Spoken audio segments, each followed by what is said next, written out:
பயிற்சி 3.3ல் உள்ள ஃபஸ்ட்டு கணக்கு தான் பார்க்க போகிறோம். இந்த பயிற்சி 3.3 ஃபுல்லுமே விகித சமம் அதை பற்றி தான் படிக்க போகிறோம். விகித சமம்னு சொல்லி நம்ம எதை சொல்லுவோம்னா, 2 விகிதங்கள் சமமாக இருக்கிறது தான் விகித சமம்னு சொல்லி சொல்லுவோம். எடுத்துக்காட்டாக நம்ம இப்போ கிளாஸில் 30 பாய்ஸ் இருக்காங்க, 20 கேர்ள்ஸ் இருக்காங்கன்னு வச்சுக்கிறோம். இந்த விகிதத்தில் பார்த்திங்கன்னா 30:20 எழுதுவோம். இதே 30:20ங்கிற ரேஷியோவை விகிதத்தை பார்த்திங்கன்னா நம்ம 3:2 எழுதலாம். இங்கே பார்த்திங்கன்னா இந்த 2 விகிதமும் சமம், அதாவது ஈக்குவல். இந்த மாதிரி 2 விகிதங்கள் ஈக்குவல் ஆகிறது தான் நம்ம விகித சமம்னு சொல்லி சொல்லுவோம். அந்த விகித சமத்தை நம்ம ஈக்குவல் போடாமல் நடுசில் 2 போட்டு நம்ம விகித சமம்னு சொல்லி மென்ஷன் பண்ணுவோம். இந்த கணக்கில் பார்த்திங்கன்னா அதேமாரி விகித சமம்னு சொல்லி மென்ஷன் பண்ணியிருக்காங்க.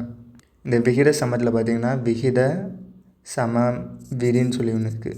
அந்த விதி என்ன சொல்லுதுன்னா, இப்போ 2 விகிதங்கள் சமம்னு வச்சுக்குவோம். அதை நம்ம A:B, C:D இப்படி தான் எழுதுவோம். இந்த விகித சமம் என்ன சொல்லுதுன்னா, A/Bயும் C/Dயும் பார்த்திங்கன்னா ஈக்குவலாக இருக்குன்னு சொல்லி சொல்லுது. இதை நம்ம பெருக்கல்ல எழுதணும்னா எப்படி எழுதலான்னா, நமக்கு கீழே உள்ள வகுத்தல் தேவைப்படாது. அப்போ கீழே உள்ள D வேண்டாம்னா 2 சைடும் Dயால் பெருக்கணும்.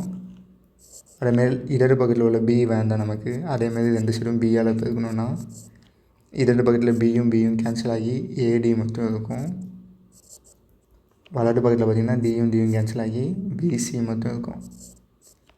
இதுதான் பார்த்திங்கன்னா விகித சம விதி.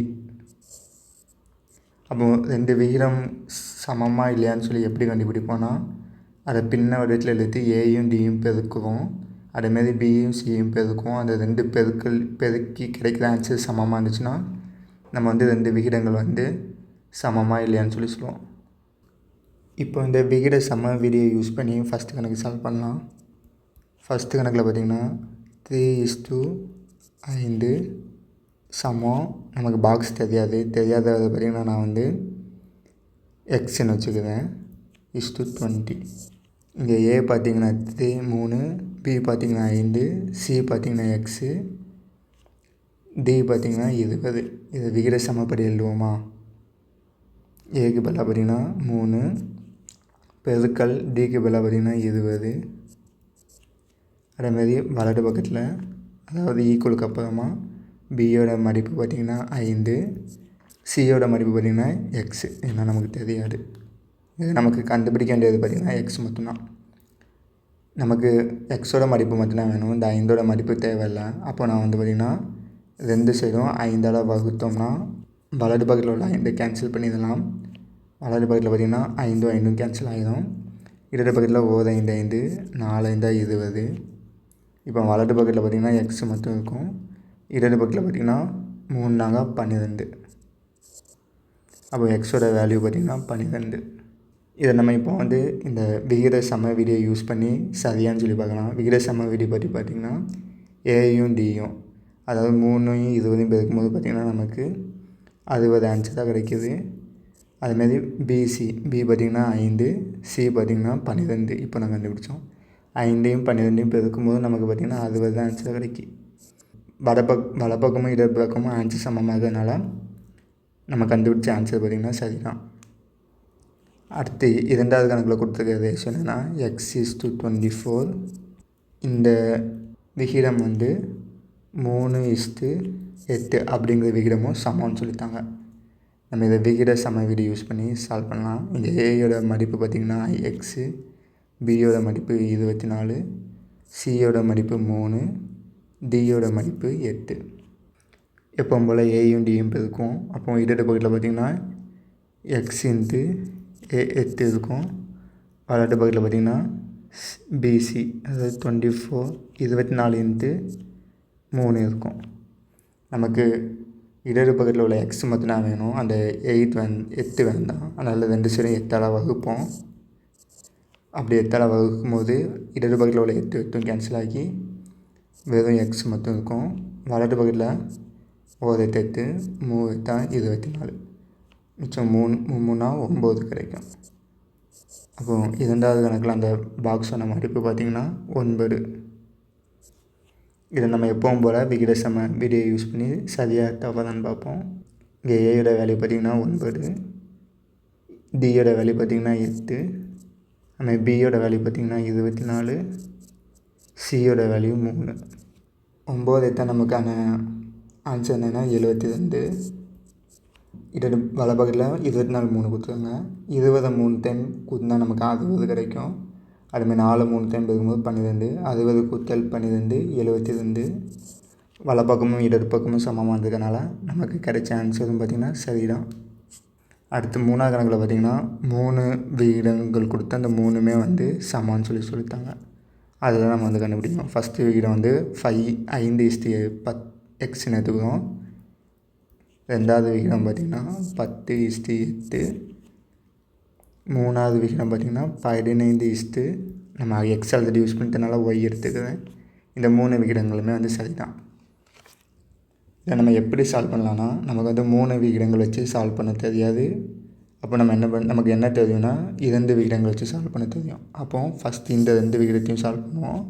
அடுத்து இந்த 2 விகிதத்தையும் சால்வ் பண்ணுவோம். அப்படி சால்வ் பண்ணும்போது நமக்கு எக்ஸோட வேல்யூ கிடச்சிடும். 2வது டைம் ஒய்யோட வேல்யூ கிடச்சிடும். அப்போ முதல்ல வந்து ஃபஸ்ட்டு 2 விகிதங்களுக்கு சால்வ் பண்ணுவோம். ஃபஸ்ட்டு விகிதத்தில் ஏயோட மதிப்பு பார்த்திங்கன்னா 5, டியோட மதிப்பு பார்த்திங்கன்னா 8. அப்போ 5 × 8 ஈக்குவல் டு பியோட மதிப்பு பார்த்திங்கன்னா எக்ஸு, சியோட மதிப்பு பார்த்திங்கன்னா 10.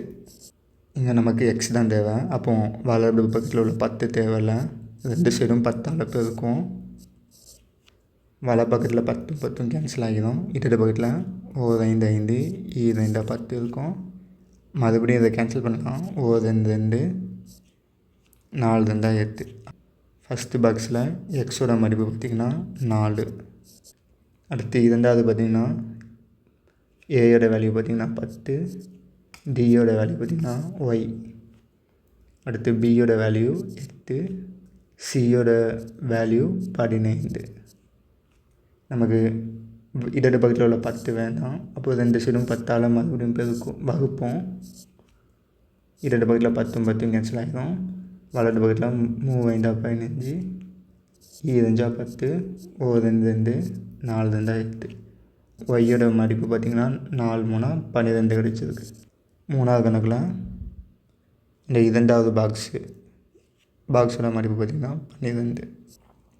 அடுத்து 4வது கணக்குலேயும் 3 விகிதங்கள் கொடுத்துருக்காங்க சமம்னு சொல்லிட்டு. ஆனால் இந்த டைம் 2 போட்டு சமம்னு சொல்லாமல் டேரெக்டாக அவங்களே வந்து ஈக்குவல் சைன் கொடுத்துட்டாங்க. ஃபஸ்ட்டு உள்ள விகிதம் பார்த்திங்கன்னா 12 எக்ஸு. இதுவும் அடுத்துள்ளது பார்த்திங்கன்னா y/4. அடுத்துள்ள விகிதம் பார்த்திங்கன்னா 8/16. நமக்கு வந்து 3 விகிதங்களை வந்து ஒரே நேரத்தில் சால்வ் பண்ண எப்படின்னு தெரியாது. நமக்கு தெரிஞ்சது என்னென்னா 2 விகிதத்தை எப்படி சால்வ் பண்ணணும்னு சொல்லிட்டு. ஸோ முதல்ல பார்த்திங்கன்னா இந்த 2 விகிதத்தையும் சால்வ் பண்ணோம். ஏன்னா ஃபஸ்ட்டு 2 விகிதத்தை இருந்தோன்னா அதில் எக்ஸும் ஒய்யும் வந்திருக்கு. அதனால் நமக்கு வந்து கண்டுபிடிக்க கொஞ்சம் கஷ்டமாக இருக்கும். 2வது விகிதத்துக்கும் 3வது விகிதத்துக்கும் நம்ம வந்து சால்வ் பண்ணோம். 2வது விகிதத்தில் ஏயோட வேல்யூ ஒய், டியோட வேல்யூ பார்த்திங்கன்னா 14, பியோட வேல்யூ 4, சியோட வேல்யூ பார்த்திங்கன்னா 8. நமக்கு இடது பக்கத்தில் உள்ள 16 வேண்டாம். அப்போ 2 சைடும் 16ஆல் பெருக்கும். இடது பக்கத்தில் 16 16 கேன்சல் ஆகிடும். வலது பக்கத்தில் 1 8 இது தான் 16, 2 2 இது 2 4. நமக்கு ஒய்யோட மதிப்பு பார்த்திங்கன்னா 2 கிடைச்சிருக்கு. இந்த 2வது பாக்ஸில் பார்த்திங்கன்னா 2 கிடைக்கும். இப்போ இந்த ஒய்யோட மதிப்பு பார்த்திங்கன்னா 2ன்னு நமக்கு தெரிஞ்சுட்டு. இப்போ இதை வச்சு ஃபஸ்ட்டு 2 விகிதத்தை நம்ம வந்து கண்டுபிடிப்போம். ஃபஸ்ட்டு விகிதத்தில் பார்த்திங்கன்னா ஏயோட மதிப்பு 12, டியோட மதிப்பு பார்த்திங்கன்னா 4, பியோட மதிப்பு பார்த்திங்கன்னா எக்ஸு, சியோட மதிப்பு பார்த்திங்கன்னா ஒய். அதுதான் இது 2ன்னு கண்டுபிடிச்சிருந்தோம். இப்போ நமக்கு இந்த எக்ஸ் மட்டும்தான் வேணும். வலது பக்கத்தில் உள்ள 2 வேண்டாம். அப்போ 2 சைடும் 2ஆல் பெருக்கும் வகுப்போம். இப்போ வலது பக்கத்தில் 2 2 கேன்சல் ஆகிடும். இடது பக்கத்தில் 2 2 6 2 12. இப்போ 6 4 பெருக்குனா நமக்கு பார்த்திங்கன்னா 24 கிடைக்கும். இப்போ எக்ஸோட மதிப்பு பார்த்திங்கன்னா 24. அதாவது முதல் பாக்ஸோட மதிப்பு 24. அடுத்து 2வது கணக்கு பார்க்கலாம். 2வது கணக்கில் வந்து நம்ம வந்து சரியாக தவறான்னு மட்டும் சொன்னால் போதும். நம்ம ஃபஸ்ட்டு படித்ததை ரீகால் பண்ணிக்கிறோம். அதாவது விகித சமம்னு நம்ம எதை சொல்லுவோம்னா A:B அப்படின்னு ஒரு விகிதமும் C:D அப்படின்னு ஒரு விகிதம், 2 விகிதமும் சமம்னு சொல்லிடுவாங்க. அதுதான் விகித சமம்னு சொல்லுவோம். இது 2 விகிதமும் சமமாக இருக்கிறதுனால அதோட பின்ன வடிவம், அதாவது A/Bயும் C/Dயும் சமம்னு சொல்லி நம்மளால் எழுதலாம்.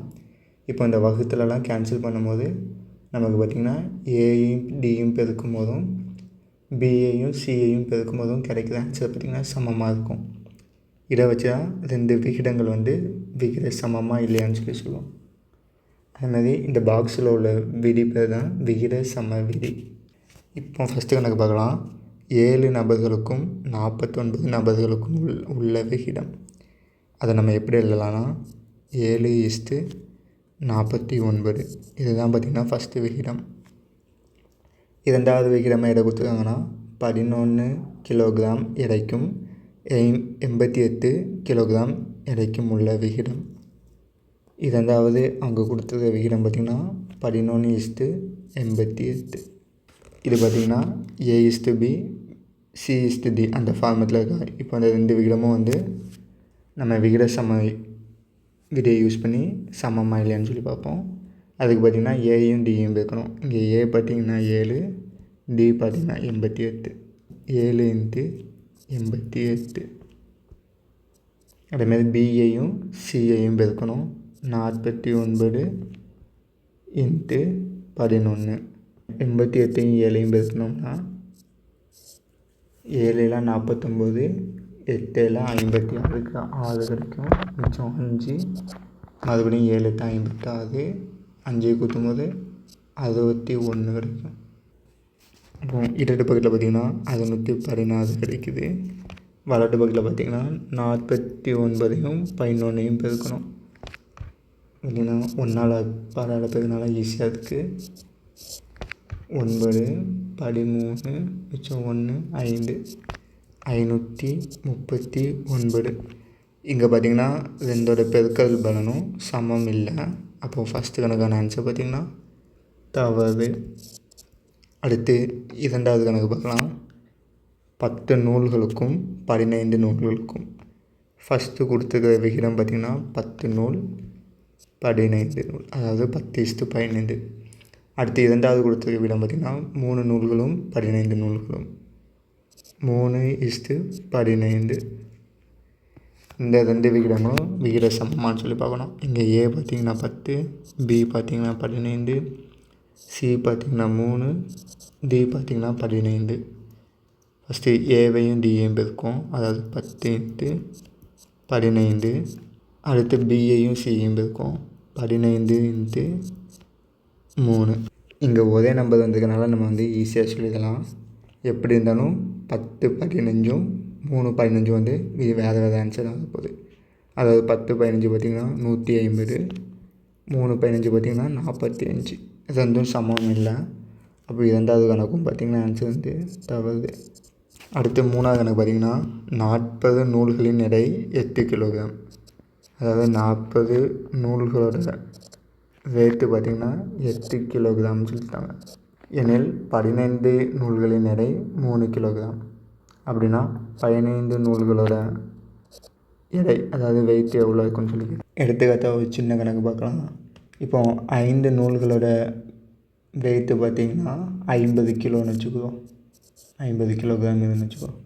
அப்போ ஒரு நூலோட விலை, அதாவது வெயிட் எப்படி கண்டுபிடிப்போம்? அந்த 50 5ஆக பிரித்தா நமக்கு கிடைக்கும். 50 5ஆக பிரிக்கும் போது பார்த்திங்கன்னா 10 கூட்டல் 10 கூட்டல் 10 கூட்டல் 10 கூட்டல் 10, 5ஆக பிரிக்கும் போது 5 10 கிடைக்கும். அப்போ ஒரு நூலோட கிலோகிராம் வெயிட்டு பார்த்திங்கன்னா 10 கிலோகிராம்னு கிடைக்கும். மேத்தமெட்டிக்கலாக எப்படி பண்ணோன்னா 50 5ஆல் வகுப்போம். இந்தமாரி பிரிக்கிறதுக்கு நம்ம யூஸ் பண்ணுற டெக்னிக் தான் மேக்ஸில் வகுத்தல். இப்போ 5ஆல் 50ஆல் வகுக்கும்போது 1 5 5, 5 50, நமக்கு மறுபடியும் 10 கிடைச்சிட்டு. பார்த்திங்களா, இதே கான்செப்ட் தான் இங்கே யூஸ் பண்ண போதும். நம்ம 40 8ஆல் பிரித்தோன்னா 1 கிலோகிராமுக்கு எத்தனை நூல் இருக்குதுன்னு சொல்லி தெரிஞ்சுக்கணும். அதாவது 40 நூலை 8 பாகமாக பிரிக்கும். அப்படி பிரிக்கும் போது 1 கிலோகிராமுக்கு எவ்வளோ நூல் கிடைக்குன்னு சொல்லி தெரிஞ்சிடும். பார்த்திங்கன்னா ஓ8 ஐ8 40. நம்ம இதுலேருந்து என்ன கண்டுபிடிச்சிருக்கோன்னா 5 நூல் இருந்துச்சுன்னா அது வந்து 1 கிலோவாக இருக்கும். 10 நூல் இருந்துச்சுன்னா அது வந்து 2 கிலோவாக இருக்கும். 15 நூல் இருந்துச்சுன்னா அது வந்து 3 கிலோவாக இருக்கும். இங்கே கொஸ்டினில் வந்து 15 நூல் கொடுத்துருக்காங்க. அப்போ அதோட வெயிட்டு பார்த்திங்கன்னா 3 கிலோகிராம் இருக்கும். கொஸ்டின்லையும் பார்த்திங்கன்னா அதுதான் கொடுத்துருக்காங்க. ஸோ 3வது கொஸ்டினுக்கான ஆன்சர் பார்த்திங்கன்னா சரி. அடுத்து 4வது கொஸ்டின் பார்க்கலாம். சீரான வேகத்தில் ஒரு மகிழ் வந்து 3 மணி நேரத்தில் 90 கிலோமீட்டர் என பயணிக்கிறது. 3 மணி நேரத்தில் 90 கிலோமீட்டர் பயணிக்கிறது. அதே வேகத்தில் 5 மணி நேரத்தில் அது 140 கிலோமீட்டர் தொலைவை பயணிக்கும். இது வந்து நம்ம வந்து சரியாக தவறுன்னு சொல்லணும். இது பார்த்திங்கன்னா விகிதம்ங்கிற ஃபார்மேட்டில் இருக்குது பாருங்கள். இதில் 3 தான் ஏ, 90 தான் பி, 5 தான் சி, 140 தான் டி. அப்போ இதை வந்து இந்த விகித சம விதியை யூஸ் பண்ணி நம்ம சரியாக தவறான்னு சொல்லலாம். இங்கே ஏ வந்து 3, இந்த டி வந்து பார்த்திங்கன்னா 140, சி வந்து பார்த்திங்கன்னா 5, பி பார்த்திங்கன்னா 90. 14 3 பார்த்திங்கன்னா 42. அப்போ பார்த்திங்கன்னா இரண்டு பக்கத்தில் 420 கிடைக்கும். 95 45, எக்ஸ்ட்ரா 0 450 கிடைக்கும். 2 சைடும் பார்த்திங்கன்னா பெருக்கல் பேலன்ஸ் சமமாக இல்லை. இந்த இதை பார்த்திங்கன்னா சமான விகிதமும் இல்லை. இந்த கணக்கான ஆன்சர் பார்த்திங்கன்னா தவறு தான் வரும். விகிதம் இல்லாமல் எப்படி சால்வ் பண்ணலான்னு சொல்லி பார்க்கலாம். இப்போ 3 மணி நேரத்தில் 90 கிலோமீட்டர் போயிருக்குன்னா 1 மணி நேரத்தில் எவ்வளோ கிலோமீட்டர் போயிருக்குன்னு சொல்லி கண்டுபிடிக்கலாம். அதுக்கு என்ன பண்ணுன்னா, இப்போ 3 மணி நேரத்தில் பார்த்திங்கன்னா 90 கிலோமீட்டர் போயிருக்கு. இந்த 90 கிலோமீட்டர் பார்த்திங்கன்னா 3ஆக பிரிச்சிட்டோன்னா 1 மணி நேரத்தில் எவ்வளோ போயிருக்குன்னு சொல்லி தெரியும். 3ஆக பிரிக்கிறோன்னா அது வந்து 3ஆல் வகுத்ததுக்கு சமம். அப்போ பார்த்திங்கன்னா 1 மணி நேரத்தில் 30 கிலோமீட்டர் போயிருக்கு. அப்போ 5 மணி நேரத்தில் எவ்வளோ போயிருக்கும், அதை வந்து 5ஆல் பெருக்கணும். அதாவது 30 வந்து 5 டைம் ஆட் பண்ணணும். ஒரே நம்பர் தான் மறுபடியும் ஆட் பண்ண தான் பெருக்கல். அப்படி நம்ம ஒரே நம்பரால் பெருக்கும்போது நமக்கான ஆன்சர் கிடைக்கும். 35 பார்த்திங்கன்னா 150 தான் சரியான ஆன்சர் தான் தரும். ஆனால் கணக்கில் 140 கொடுத்துருக்கனால 4வது கொஸ்டினுக்கான ஆன்சர் பார்த்திங்கன்னா தவறு. அடுத்து 3வது கணக்கு பார்க்கலாம். 3 எழுதுகோலின் விலை 18 ரூபாய் எனில் 5 எழுதுகோலின் விலை எவ்வளோன்னு கேட்டுருக்காங்க. இந்தமாதிரி கணக்கு கேட்டாங்கனாலே ஒரு பொருளோட ரேட் என்னென்னு கண்டுபிடிச்சோன்னா ஈஸியாக கண்டுபிடிக்கலாம். இப்போ 3 எழுதுகோளோட ரேட்டு பார்த்திங்கன்னா 18 ரூபா. அப்போ ஒரு எழுதுகோளோட ரேட்டை எப்படி கண்டுபிடிப்போம்னா, இந்த 18 3 பங்காக பிரிப்போம். இந்த 3 பங்காக பிரிக்கிறதுக்கு நமக்கு ஹெல்ப் பண்ண போது தான் வகுத்தல். ஏன்னா வகுத்தல்னாலே பார்த்திங்கன்னா பிரித்தல் தான். அப்போது 1 3 3 6 3 18. அப்போ ஒரு எழுதுகோள் அதாவது பேனாவோட ரேட்டு பார்த்திங்கன்னா 6 ரூபாய். இப்போ நமக்கு பார்த்திங்கன்னா 5 பேனாவோட ரேட்டு கேட்டுருக்காங்க. அதுக்கு பார்த்திங்கன்னா 6 5 டைம் கூட்டணும். இல்லைனா சேம் நம்பரை மறுபடியும் கூட்டுதல்லாம் பார்த்திங்கன்னா பெருக்கல். 6 5 பார்த்திங்கன்னா 30. அப்போ ஃபஸ்ட்டு கணக்கான ஆன்சர் பார்த்திங்கன்னா 30 ரூபாய். அடுத்து 2வது கணக்கில் பார்த்திங்கன்னா 15 நாட்களில் கார்குழலி 1800 வருமானமாக பெறுகிறார். அதாவது பார்த்திங்கன்னா 15 டேஸில் 1800 ரூபா சம்பாதிக்கிறாரு எனில் 30,000 எவ்வளவு நாட்களில் வருமானமாக பெறுவார். அதாவது நாட்கள் நமக்கு தெரியாது, ஆனால் 3000 ரூபாய் சம்பாதிக்காங்க. இங்கே பார்த்திங்கன்னா 2க்குமான விகிதம் வந்து சமமாக இருக்கும். ஏன்னா அவங்க கணக்கே 2 தான் கொடுத்துருக்காங்க. 15 நாட்களில் 1800 சம்பாதித்தால் எவ்வளோ நாட்களில் 3000 சம்பாதிப்பார். இது பார்த்திங்கன்னா விகித சம வடிவத்தில் இருக்கான். A/B C/D. நம்ம எப்பவும் போல் ஏயும் டியும் பெருக்குவோம். 15 × 3000 = X அதாவது B × C. இங்கே C பார்த்திங்கன்னா X, B பார்த்திங்கன்னா 1800. நமக்கு வலது பக்கத்தில் உள்ள 1800 தேவையில்லை. அப்போ 2 பக்கமும் 1800ஆல் வகுப்போம். வலது பக்கத்தில் 1800 கேன்சல் ஆகிடும். இரண்டு பக்கத்தில் 2 ஜீரோக்கு 2 ஜீரோ கேன்சல் பண்ணிடுவோம். இல்லைன்னா 6 3 18 3 30 வச்சுக்கலாம். இது 3 6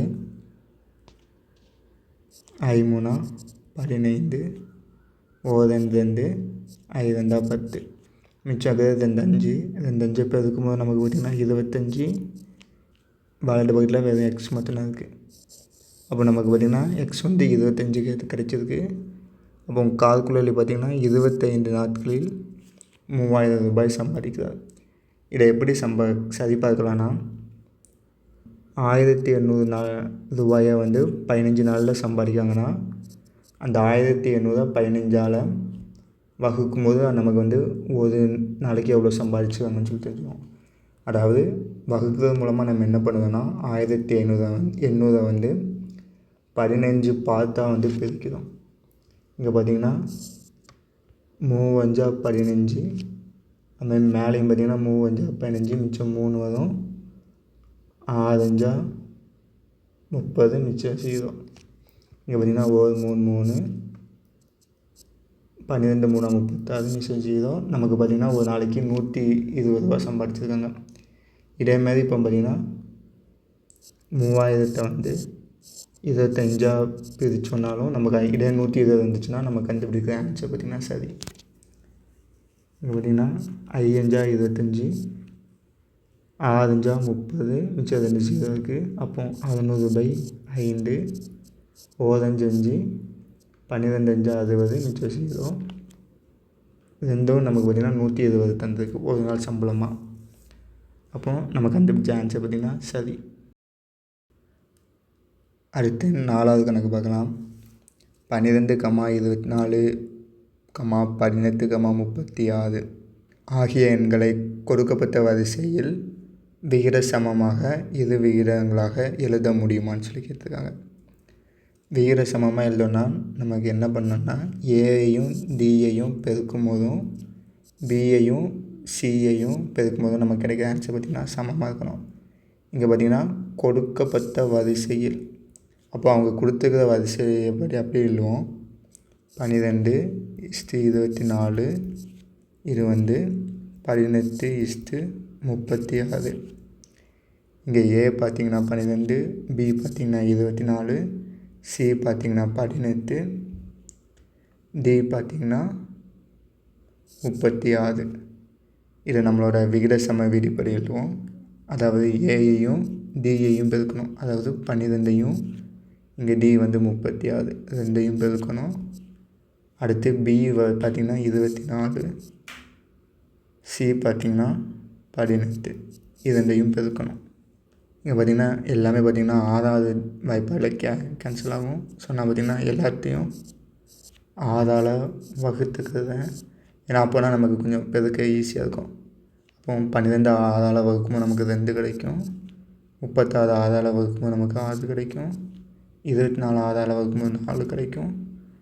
18 6ஆல் வகுக்கும்போது நமக்கு பார்த்திங்கன்னா 3 கிடைக்கும். அப்போ 7 12 4 3 12 நமக்கு வந்து பெருக்கல் பலன் பார்த்திங்கன்னா சமமாக இருக்குது. அப்போ 4வது கொஸ்டினுக்கான ஆன்சர் பார்த்திங்கன்னா ஆம், இரு விகிதங்களாக எழுத முடியும். அந்த 2 விகிதம் எதுன்னா 12:24 18:36. 5வது கணக்கில் என்ன சொல்லியிருக்காங்கன்னா இந்தமாரி 2 விகிதங்கள் கொடுத்துவாங்க. ஃபஸ்ட் நம்ம வந்து விகித சமமானு சொல்லி கண்டுபிடிக்கணும். 2 விகிதங்கள் விகித சமமாக இல்லையான்னு எப்படி கண்டுபிடிப்போம்னா அதை அந்த A:B C:D ஃபார்மேட்டில் இருக்கிறத வந்து ஏயும் டியையும் பெருக்குவோம், பியையும் சியையும் பெருக்குவோம். இந்த 2 பெருக்களும் பார்த்திங்கன்னா ஆன்சர் சமமாக இருந்துச்சுன்னா அதை வந்து நம்ம வந்து விகித சமம்னு சொல்லி சொல்லுவோம். சமமாக ஆகலைன்னா விகித சமம் இல்லைன்னு சொல்லி சொல்லுவோம். இங்கே ஏயும் டியோட நேம் பார்த்திங்கன்னா கோடி உறுப்புகள்னு சொல்லி சொல்லுவோம்.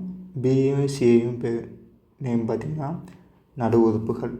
அதாவது கோடி உறுப்புகள் எதுலான்னா ஏவும் டியும், நடு உறுப்பு எதுலான்னா பியும் சியும். இப்போ ஃபஸ்ட்டு கணக்கு பார்க்கலாம்.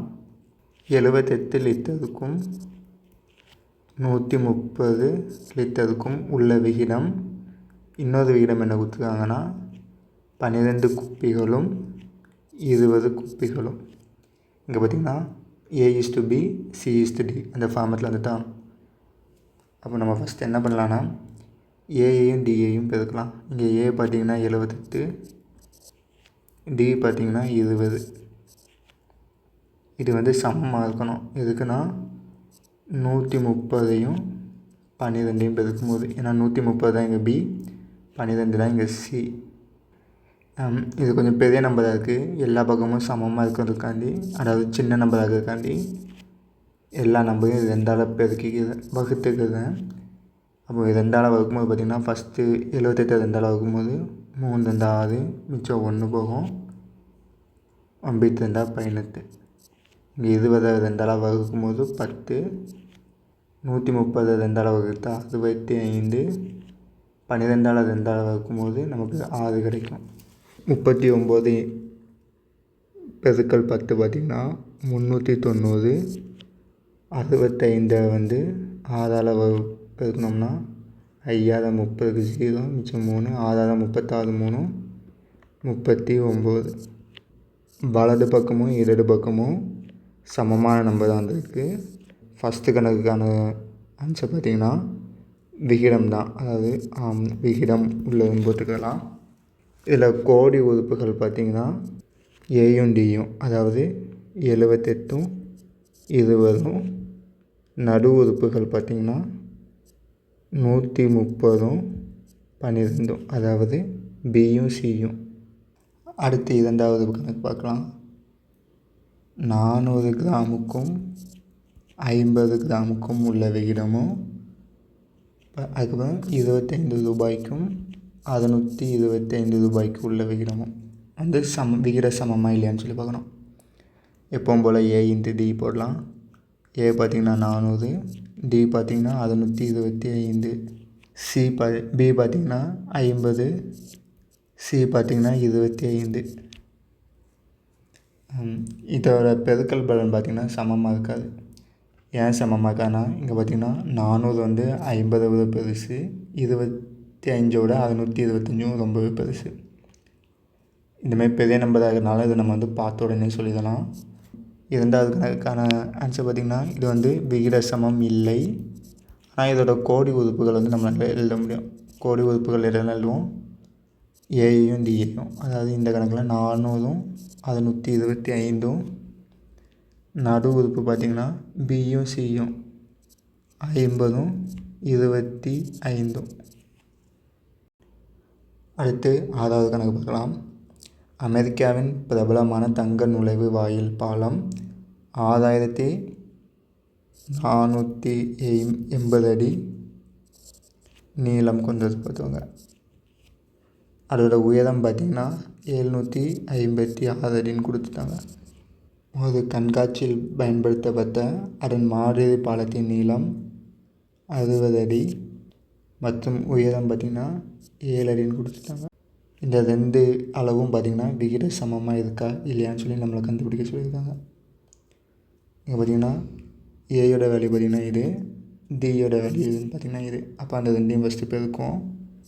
அதன் 6480 × 7. அடுத்து பியோட வேல்யூ பார்த்திங்கன்னா 60, சியோட வேல்யூ பார்த்திங்கன்னா 756. அப்போ 60 × 756. முதல்ல இடப்பக்கம் உள்ளதை பெருக்குவோம். 6480 × 7, 0 × 7 0, 8 56க்கு 6, மிச்சம் 5, 4 28, 28 5, 33க்கு 3, மிச்சம் 3, 6 42, 42 3, 45. வலது பக்கத்தில் இடது பக்கத்தில் நமக்கு கிடைச்சது பார்த்திங்கன்னா 45,360. இதேமாரி வலது பக்கத்துக்கும் பெருக்கும். 756 × 60. இன்னும் ஃபஸ்ட்டு 0க்கு 3 0 போட்டுடலாம். 6 36க்கு 6, மிச்சம் 3, 5 30 3, 33க்கு 3, மிச்சம் 3, 6 36, 36 ஒரு 6, 42 42 3, 5. அகைன் பார்த்திங்கன்னா நமக்கு வலது பக்கத்துலேயும் 45,360 கிடச்சிருக்கு. அப்போது 6வது கணக்கான ஆன்சர் பார்த்திங்கன்னா அளவு வந்து சமமாக தான் இருக்குது. அதனால் ஆம் மட்டும் எழுதினா போதும். இந்தமாரி எழுதி மொத்தமாக கணக்கு ஆன்சர் பண்ணிவிட்டு ஆம்னு எழுதணும். அடுத்து 7வது கணக்கு பார்க்கலாம். ஒரு நபர் 2 மணி நேரத்தில் 20 பக்கங்களை படிக்கிறார் எனில் அதே வேகத்தில் 8 மணி நேரத்தில் அவரால் எத்தனை பக்கங்களை படிக்க முடியும்னு சொல்லி கேட்டுருக்காங்க. இப்போது 2 மணி நேரத்தில் 20 பக்கம் படிக்கிறதுனா 1 மணி நேரத்தில் எவ்வளோ படிப்பாதுன்னா அந்த 20 வந்து 2ஆக பிரிக்கணும். 2ஆக பிரிக்கும் போது நமக்கு பார்த்திங்கன்னா 1 மணி நேரத்தில் 10 பக்கங்கள் படிச்சிருப்பாது. அப்போது 8 மணி நேரத்துக்கு பார்த்திங்கன்னா அதை வந்து 8ஆல் பெருக்கணும்னா 80 பக்கங்கள் படிச்சிருப்பாது. இப்போ ஃபஸ்ட்டு கணக்கான ஆன்சர் பார்த்திங்கன்னா 80 பக்கங்கள். அடுத்து 8வது கணக்கு பார்த்திங்கன்னா சோழன் சீரான வேகத்தில் 6 கிலோமீட்டர் தொலைவை 1 மணி நேரத்தில் கடக்கிறார் எனில் அதே வேகத்தில் 20 நிமிடங்களில் நடக்கும் தொலைவு எவ்வளவு? 20 நிமிஷத்தில் பார்த்திங்கன்னா எவ்வளவு நடப்பாதுன்னு சொல்லி கேட்டிருக்காங்க. நம்ம 1 மணி நேரம்னா எவ்வளோ நிமிஷம்? 60 நிமிஷம். 60 நிமிஷத்தில் 6 கிலோமீட்டர்னால் 20 நிமிஷத்தில் எத்தனை கிலோமீட்டர்னு சொல்லி கேட்டிருக்காங்க. இந்த 60 பார்த்திங்கன்னா 10 நிமிஷமாக நம்ம பார்த்திங்கன்னா 6ஆக பிரிக்கலாம், 6 பகுதியாக பிரிக்கலாம். அப்படி 6 பகுதியாக பிரிக்கிறதுனால நம்ம என்ன சொல்லலாம்னா 10 நிமிஷத்தில் 1 கிலோமீட்டர் நடந்தால் தான் 60 நிமிஷத்தில் வந்து 6 கிலோமீட்டர் நடக்க முடியும். நமக்கு அப்போ கொஸ்டினில் பார்த்திங்கன்னா 20 நிமிஷத்தில் எவ்வளோன்னு சொல்லி கேட்குறாங்க. 20 நிமிஷங்கிறது 2 10 நிமிஷம். ஒரு 10 நிமிஷத்துக்கு 1 கிலோமீட்டர்னால் 2 10 நிமிஷத்துக்கு 2 கிலோமீட்டர் நடந்திருப்பாங்க. அப்போ 8வது கணக்கான ஆன்சர் பார்த்திங்கன்னா 2 கிலோமீட்டர். அடுத்து 9வது கணக்கு பார்க்கலாம். ஒரு வினாடி வினா போட்டியில் கார்முகிலன் மற்றும் கவிதா வழங்கிய சரியான விடைகளின் எண்ணிக்கையின் விகிதம் 10:11. அப்போட்டியில் அவர்கள் மொத்தமாக 84 புள்ளிகள் பெற்றனதெனில் கவிதா பெற்ற புள்ளிகள் எத்தனைன்னு சொல்லி கேட்டிருக்காங்க. அதாவது ஒரு குவிஸ் காம்படிஷனில் பார்த்திங்கன்னா கார்முகிலனும் கவிலனும் 10:11. அதாவது கவிதா 11 புள்ளி பெற்றாங்கன்னா அங்கே கார்முகிலன் வந்து 10 புள்ளி தான் பெறலாம். அப்போ மொத்தம் 84 புள்ளியில் கவிதாவோட பாயிண்ட்ஸ் எவ்வளோன்னு சொல்லி கேட்டிருக்காங்க. நமக்கு இதுலேருந்து என்ன சொல்லுறாங்கன்னா மொத்தம் 21, அதாவது 10யும் 11யும் கூட்டும்போது நமக்கு 21 கிடைக்கும். அந்த 21 பாயிண்ட்ஸில் 11 பாயிண்ட்ஸ் வந்து கவிதா பெறுதாங்கன்னு சொல்லி சொல்லுறாங்க. அதேமாதிரி நமக்கு 84 பாயிண்ட்ஸில் எவ்வளோ கேட்டுப்பாங்கன்னு சொல்லி கேட்டாங்க. நமக்கு 84 பாயிண்ட்ஸில் எவ்வளோ பெறுதாங்கன்னு சொல்லி தெரியாது. ஆனால் 21 பாயிண்ட்ஸில் 11 பாயிண்ட்ஸ் கவிதா பெறுதாங்கன்னு சொல்லி தெரியும். இந்த 84 21 வகுக்கலாம். அப்படி வகுக்கும்போது பார்த்திங்கன்னா 1 21 4 21 84 கிடைக்கிது. அதாவது இந்த 84ல் 4 21 இருக்குது. இப்போ நமக்கு தெரியும் ஒரு 21ல் 11 பாயிண்ட்ஸ் கவிதா பெறுதாங்க. அப்போ 4 21ல் 4 டைம் 11 கூட்டணும். இல்லைன்னா அது 4ஆல் பெருக்கும்போது பார்த்திங்கன்னா கவிதா 44 பாயிண்ட்ஸ் பெற்றிருப்பாங்க. இதுக்கு ஒரு ஃபார்முலாவும் வந்து என்னதுன்னா A/B/T. இங்கே T பார்த்திங்கன்னா 84 இருந்துச்சுன்னா நமக்கு பியோட மதிப்பு எப்படி கண்டுபிடிப்போம்னா B/A+B × T. இங்கே பார்த்திங்கன்னா ஏயையும் பியையும் கூட்டினா 21 கிடைக்குமா. T பார்த்திங்கன்னா 84. அந்த 84 21 வகுக்கும் போது நமக்கு மொத்தம் 84ல் 4 21 இருக்குதுன்னு சொல்லி கண்டுபிடிச்சிருக்கோம். அந்த 4 21ல் ஒரு 21ல் 11 பாயிண்ட்ஸ் பெறுறாங்க. ஸோ அதை வந்து அந்த 4 வந்து இந்த பி வந்து 11 பெருக்கும்போது நமக்கான ஆன்சர் கிடச்சிடும். 9வது கணக்கான ஆன்சர் பார்த்திங்கன்னா 44 புள்ளிகள். அடுத்து 10வது கணக்கு பார்க்கலாம். கார்மேகன் 9 ஓவர்களில் 56 ஓட்டங்களையும், ஓட்டம்னா இங்கே ரன்னு, ஸோ நான் 6ன்னு வச்சுக்குவேன். ஆசிஃப் 11 ஓவர்களில் 77 ஓட்டங்களையும் எடுத்தார்கள் எனில் யாருடைய ஓட்ட விகிதம் சிறப்பானது? இந்த கொஸ்டின் கேட்டுட்டு ஓட்ட விகிதத்துக்கான ஃபார்முலாவும் கொடுத்தாங்க. ரன் ஓட்டம் டிவைடட் பை ஓவர், அதாவது ரன் டிவைடட் பை ஓவர். நம்ம ஃபஸ்ட்டு கார்மேகனோட ஓட்ட விகிதம் கண்டுபிடிப்போம்.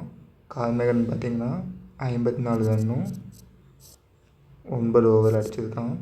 இதுவே ஆசிஃப் பார்த்திங்கன்னா 77 ரன்னு 11 ஓவர் அடிச்சிருக்கான். இப்போ இந்த ரெண்டையும் பெருக்கல்ல கேன்சல் பண்ணலாம். 9 6 18 11 11 7 11 77. இங்கே நமக்கு கிடச்சது ஆன்சர் பார்த்திங்கன்னா 6ம் 7ம் கிடச்சிருக்கு. இங்கே 7 தான் பெருசு. அப்போ 10வது கணக்கான ஆன்சர் பார்த்திங்கன்னா ஆசிஃப் தான் வந்து சிறப்பான ஓட்ட விகிதம், அதாவது இங்கிலீஷில் ரன் ரேட்டும்பாங்க, அது வந்து வச்சுருக்கான்.